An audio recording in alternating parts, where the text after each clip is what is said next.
Isipin na ninyo na nabawasan ang laki ng araw sa laki ng isang bola ng basketball. Sa puntong iyon, mababawasan ang laki ng daigdig sa laki ng isang butil ng lingga. Ganoon kalaki ang ating bituin. Ngunit paano kung ang apoy na ito na bola ng gas at plasma ay hindi ang pinakamalaking bagay sa ating solar system? Mag-o-orbit pa rin ba ang ating planeta sa araw? O ang araw ang mag-o-orbit sa napakalaking daigdig? Ano ang mangyayari sa ating mga kapitbahay na planeta? Narito ang mangyayari kung ang araw ay mas maliit kaysa sa daigdig. Kakailanganin ng katumbas ng 1.3 milyong daigdig para mapuno ang dami ng araw. Napakamalaki nito na bumubuo ng mahigit sa 99% ng masa ng ating buong solar system. Mukhang maliit lang ito mula sa daigdig dahil 150 milyong kilometro ang layo nito.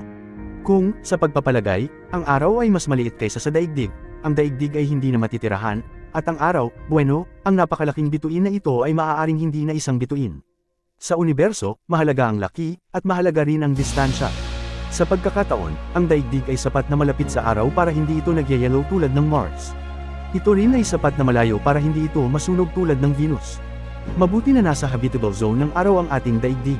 Ibig sabihin nito na ang laki ng ating planeta, ang laki ng araw, at ang distansya sa pagitan natin ang nagpabago sa pag-unlad ng buhay dito sa daigdig. Ano ang mangyayari kung ang araw ay mas maliit kaysa sa ating planeta? Tinutukoy ng masa ng isang bituin ang kulay at temperatura nito. Ang mas malalaking bituin ay mas mainit at mas bughaw, habang ang mas maliliit ay mas malamig at mas pula. Ang araw ay isang puting bituin, hindi masyadong malaki tulad ng isang supergiant, at hindi masyadong maliit tulad ng isang pulang dwarf star. Maaaring isipin ninyo na sa pagliit nito, ito ay magiging isang pulang dwarf na may mas maliit na habitable zone, ngunit hindi ito ang kaso. Sa kahulugan, isang bituin, kung ito man ay isang supergiant o isang pulang dwarf, ay isang bituin lamang kapag may thermonuclear fusion sa core nito. Gaano kaliit ang maaaring maging mga bituin? Hindi pa namin masyadong nasusukat ang maraming pulang dwarf sa puntong ito, ngunit ang pinakamaliit na natagpuan namin ay may masa na 10 daigdig.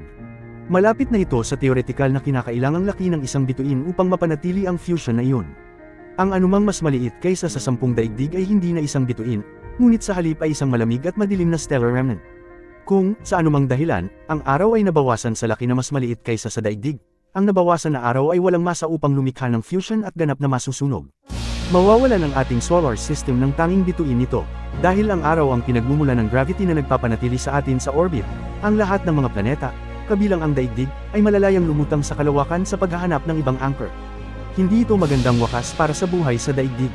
Subukan natin muli ito. Sa pagkakataong ito, gawin nating mas malaki ang daigdig kaysa sa araw, habang ang laki ng araw ay nananatiling pareho. Ang masa ng daigdig ay magiging hindi bababa sa 333,000 beses na mas malaki kaysa sa ngayon. Ang isang planetang ganoon kalaki ay lilikha ng sapat na init at presyon sa core nito upang maging isang bituin mismo.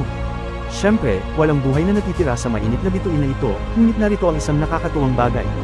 Ang ating solar system ay magkakaroon hindi lamang ng isang, kundi dalawang araw.